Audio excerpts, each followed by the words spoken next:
بسم اللہ الرحمن الرحیم۔ السلام علیکم۔ اسلام سے پہلے عورتوں کا حال کیسا تھا؟ دنیا میں عورتوں کی کوئی عزت و قوت ہی نہیں تھی۔ مردوں کی نظر میں اس سے زیادہ عورتوں کی کوئی حیثیت ہی نہیں تھی کہ وہ مردوں کی نفسانی خواہش پوری کرنے کا ایک کھلونا تھی۔ عورت دن رات مردوں کو قسم قسم کی خدمت کرتی تھی اور طرح طرح کے کاموں سے، یہاں تک کہ دوسروں کی محنت مزدوری کر کے جو کچھ کماتی تھی وہ بھی مردوں کو دے دیا کرتی تھی، مگر ظالم مرد پھر بھی ان عورتوں کی کوئی قدر نہیں کرتے تھے، بلکہ جانوروں کی طرح ان کو مارتے پیٹتے تھے۔ ذرا ذرا سی بات پر عورتوں کے کان، ناک، اعضاء کاٹ لیا کرتے تھے اور کبھی قتل بھی کر ڈالتے تھے۔ عرب کے لوگ لڑکیوں کو زندہ دفن کر دیا کرتے تھے اور باپ کے مرنے کے بعد اس کے لڑکے جس طرح باپ کی جائیداد اور سامان کے مالک ہو جایا کرتے تھے، اسی طرح اپنے باپ کی بیویوں کے مالک بن جایا کرتے تھے اور ان عورتوں کو زبردستی لونڈیاں بنا کر رکھ لیا کرتے تھے۔ عورتوں کو ان کے ماں باپ، بھائی بہن یا شوہر کی وراثت میں سے کوئی حصہ نہیں ملتا تھا، نہ عورتیں کسی چیز کی مالک ہوا کرتی تھی۔ عرب کے بعض قبیلوں میں یہ ظالمانہ دستور تھا کہ بیوہ ہو جانے کے بعد عورتوں کو گھر سے باہر نکال کر ایک چھوٹے سے تنگ و تاریک جھونپڑے میں 1 سال تک قید میں رکھا جاتا تھا۔ وہ جھونپڑے سے باہر نہیں نکل سکتی تھی، نہ غسل کرتی تھی، نہ کپڑے بدل سکتی تھی۔ کھانا پانی اور اپنی ساری ضرورتیں اسی جھونپڑی میں پوری کرتی تھی۔ بہت سی عورتیں تو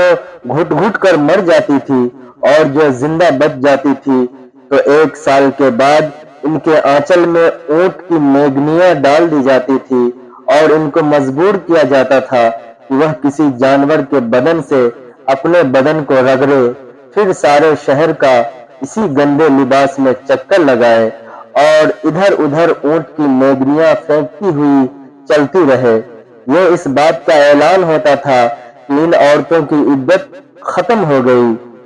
اسی طرح کی دوسری بھی طرح طرح کی خراب اور تکلیف دہ رسمیں تھیں جو غریب عورتوں کے لیے مصیبتوں اور بالاؤں کا پہاڑ بنی ہوئی تھی، اور بیچاری مصیبت کی ماری عورتیں گھٹ گھٹ کر اور رو رو کر اپنی زندگی کے دن گزارتی تھی۔ ہندوستان میں تو بیوہ عورتوں کے ساتھ ایسے ایسے دردناک ظالمانہ سلوک کیے جاتے تھے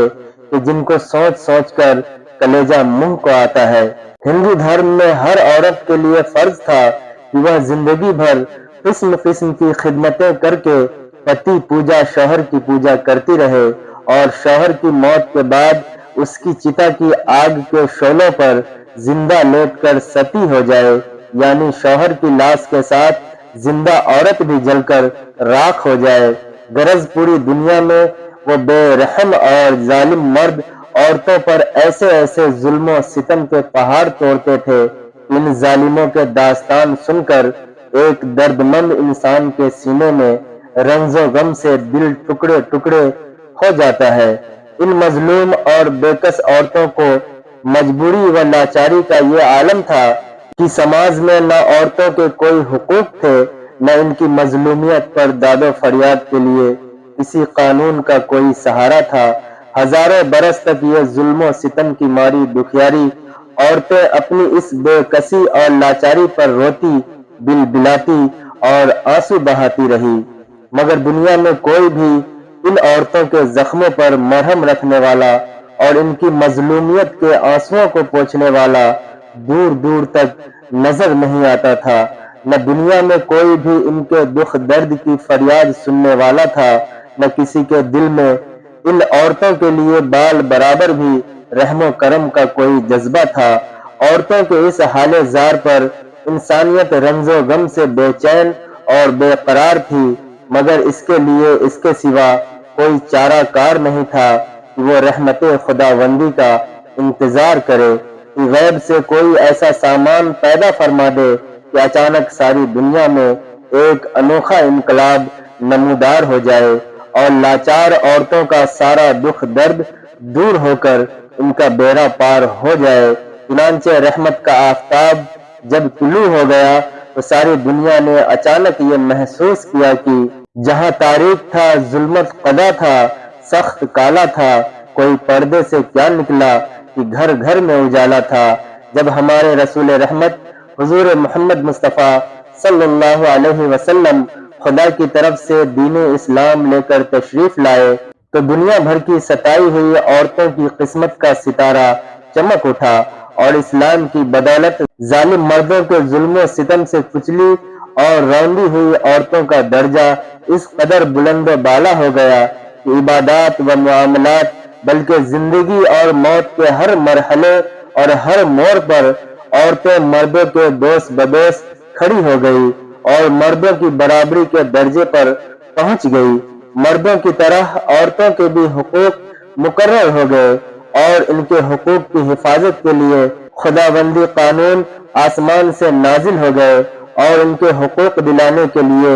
اسلامی قانون کی ماتحتی میں عدالتیں قائم ہو گئی۔ عورتوں کو مالکانہ حقوق حاصل ہو گئے۔ چنانچہ عورتیں اپنے مہر کی رقمیں،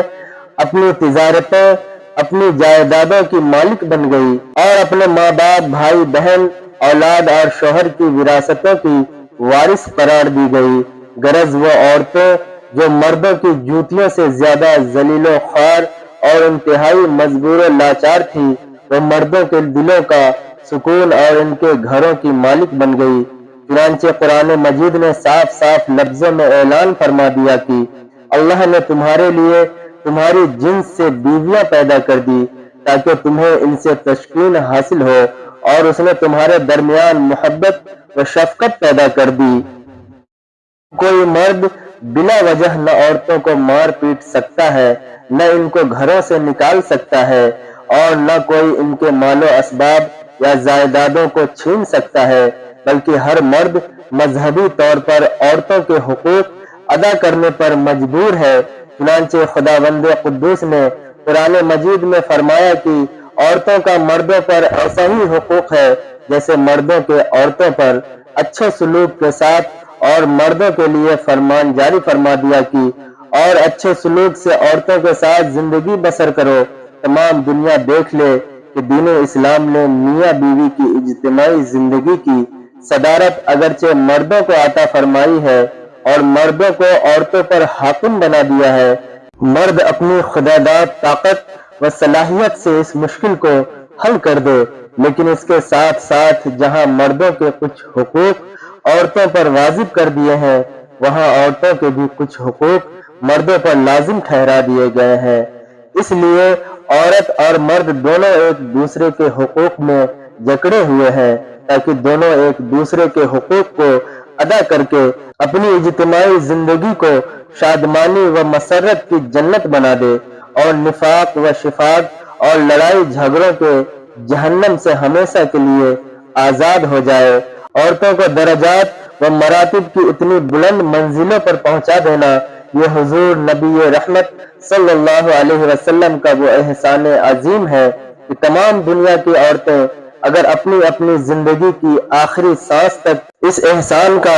شکریہ ادا کرتی رہے، پھر بھی وہ اس عظیم الشان احسان کی شکر گزاری کے فرض سے سبوک دوست نہیں ہو سکتی۔ تمام دنیا کے محسن اعظم حضور نبی اکرم کی شان رحمت کا کیا کہنا۔ ناظرین، اسی طرح کی اسلامی واقعات کے لیے چینل کو سبسکرائب کر لیں۔